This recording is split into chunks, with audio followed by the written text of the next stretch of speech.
रुदौली में दबंग भूमाफियाओं का बोलबाला, कर लिया सरकारी जमीन पर कब्जा। सभासद ने एसडीएम से की शिकायत। आए दिन भूमाफियाओं के काले कारनामे हो रहे उजागर, फिर भी नहीं कसी जा रही है इन पर नकेल। लगभग 1 बीघे से अधिक रकबे की सरकारी जमीन को जबरन अपने कब्जे में ले लिया है। उस पर प्लाटिंग कर उसे बेचने की फिराक में लगे। यही नहीं, इसी गाटा संख्या में बने एक धार्मिक स्थल के स्वरूप को भी इन भूमाफियाओं ने खत्म कर दिया है।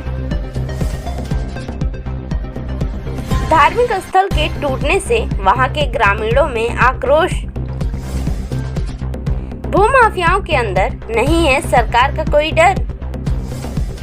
उत्तर प्रदेश के मुखिया योगी आदित्यनाथ जी एक तरफ जहां एंटी भूमाफिया अभियान चलाकर सरकारी जमीनों को खाली करवा रहे हैं, तो वहीं दूसरी तरफ अयोध्या जनपद की रुदौली तहसील में लगातार भूमाफियाओं द्वारा सरकारी जमीनों पर कब्जा किया जा रहा है।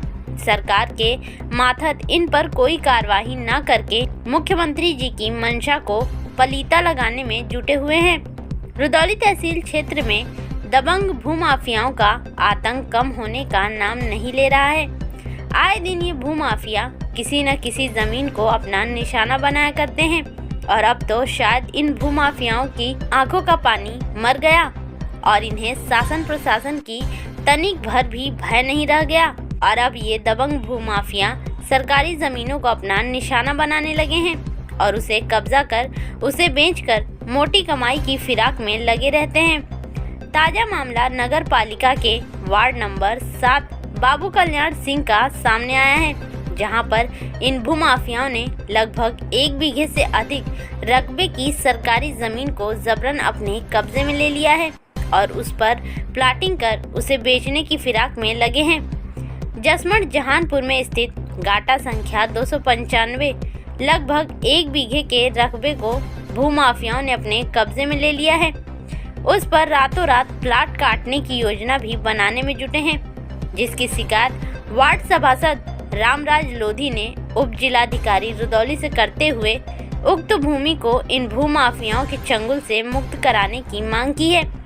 यही नहीं, इस गाटा संख्या में बने एक धार्मिक स्थल के स्वरूप को भी इन भूमाफियाओं ने लगभग खत्म कर दिया है और गाटा संख्या 142 जो सरकारी अभिलेखों में तालाब के नाम दर्ज हैं, उसे भी इन भूमाफियाओं द्वारा अपने कब्जे में ले लिया गया है। बड़ा सवाल उठता है कि क्या इन भूमाफियाओं के अंदर से सरकार का डर खत्म हो गया है या फिर सारा खेल क्षेत्रीय प्रशासन की मिलीभगत से हो रहा है, क्योंकि आए दिन इन भूमाफियाओं के काले कारनामे उजागर हुआ करते हैं और उसकी शिकायत भी होती रहती है, लेकिन इन पर अभी तक नकेल नहीं कसी जा सकी है।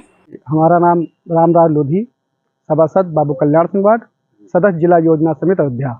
जैसा कि अभी जानकारी मिली हमें कि यहाँ पर कुछ लोग प्लाटिंग कर रहे हैं और ये जो आपके पीछे जमीन दिख रही है आबादी की जमीन है जी। इसको लेकर के आपने कोई कार्रवाई की थी, क्या रिजल्ट आया? जी, जब हमको जानकारी हुई कि भूमाफिया लोग लगे हैं, उनकी नज़र इस जमीन पे है, ये लगभग 96 ईयर है, 297 गाटा संख्या जसमर की है, ये पड़ता है जहानपुर में। ठीक है, जब हमको जानकारी हुई सभासद के नाते हम यहाँ आए और इस ज़मीन को लिखा पढ़ी करके एसडीएम महोदय को दिया, जिन्होंने आदेश किया है कानून को लेखपाल को कि इसको रोका जाए और ये ज़मीन पड़ती पड़ी रहे, जिससे हम नगर पालिका में कोई प्रोजेक्ट ला के यहाँ पे बारात घर या स्कूल कुछ बनवा देंगे हम लोग। एसडीएम ने क्या आश्वासन दिया? एसडीएम ने कहा कि हम रुकवा देंगे, रुक गया है, कोई मामला नहीं, इसमें अब कोई विवाद नहीं है, जमीन नवीन पड़ती पड़ी हुई है, बाकी लोग प्लाटिंग कर रहे हैं बगल में, इस पर कोई हस्तक्षेप नहीं करेंगे, यह आश्वासन मिला है लेखपाल से, एसडीएम साहब से। आगे चलकर अगर ये जो प्लाटिंग कर रहे हैं आगे चलकर ये कब्जा करने की कोशिश करेंगे तो आगे क्या कार्रवाई करेंगे? जी, फिर एक्शन लिया जाएगा। एसडीएम साहब ने कहा है कार्रवाई होगी इन लोग के ऊपर, अगर कोई कार्रवाई इस पर करते हैं तो। मेरा नाम काशीराम यादव, मैं पूर्व जो है बीडीसी था, सभासद नहीं हूँ। अच्छा, प्रतिनिधि हैं अभी आप? नहीं, सभासद नहीं है, बीडीसी था। अच्छा, बीडीसी थे आप। कहाँ के निवासी हैं? खैरनपुर। ये खैरनपुर के जस्ट पास आपके पीछे की नींद दिख रही है, ये देवथान है, यहाँ पूजा पाठ होता था। तो ये जो नजूल की जमीन है 96 ईरी, तो प्लाट वाले जो है अपना इसको भी सब बराबर कर लिए हैं। वो अपना जहाँ ज़मीन लिए हैं वो अपना ज़मीन बेचे और नजूल की ज़मीन छोड़ के यहाँ देवथान यहाँ बचाए रहे। यहाँ सब ग्राम लोग जो है यहाँ पूजा पाठ करते हैं। अच्छा, मतलब ये जो भूमाफिया हैं जो प्लाटिंग कर रहे हैं, जी, इन्होंने इस देवथान को भी तोड़ दिया है। देवथान को सब नीचे से मट्टी का और सब पछाड़ उछाड़ दिए हैं, सब हटा दिए हैं। तो हमको यही है कि अपना ज़मीन जहाँ है वो बेचें और ये देवथान की ज़मीन नजूल की ज़मीन में हाथ ना लगाएं। यही हमारी रिक्वेस्ट है।